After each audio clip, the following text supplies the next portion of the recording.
And the next morning, one of the journalists asked me, "Don't you think it would all be fine if you just stopped teaching your children to hate?" I did not insult the person. I was very polite.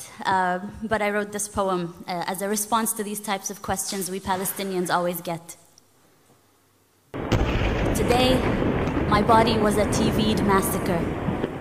Today, my body was a TV'd massacre that had to fit into sound bites and word limits. Today, my body was a TV'd massacre that had to fit into sound bites and word limits, filled enough with statistics to counter measured response. And I perfected my English and I learned my UN resolutions. But still, he asked me, "Ms. Ziadah, don't you think everything would be resolved if you would just stop teaching so much hatred to your children?" Pause.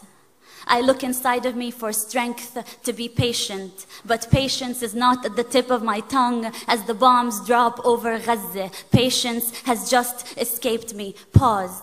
Smile. We teach life, sir. Rafeef, remember to smile. Pause. We teach life, sir. We Palestinians teach life after they have occupied the last sky. We teach life after they have built their settlements and apartheid walls. After the last skies, we teach life, sir.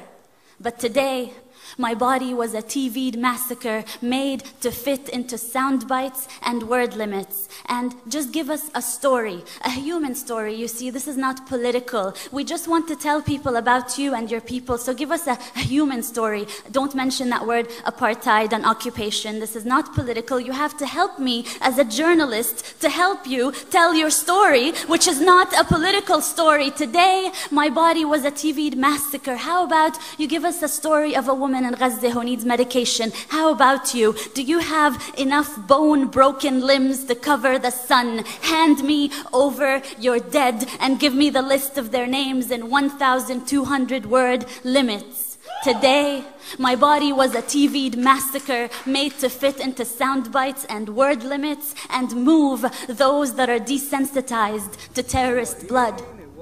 But they felt sorry. They felt sorry for the cattle over Gaza. So I give them UN resolutions and statistics, and we condemn and we deplore and we reject. And these are not two equal sides, occupier and occupied, and 100 dead, 200 dead, and 1,000 dead. And between that war crime and massacre, I vent out words and smile, not exotic. Smile, not terrorist. And I recount 100 dead, 200 dead, 1,000 dead. Is anyone out there? Will anyone listen? I wish I could wail over their bodies.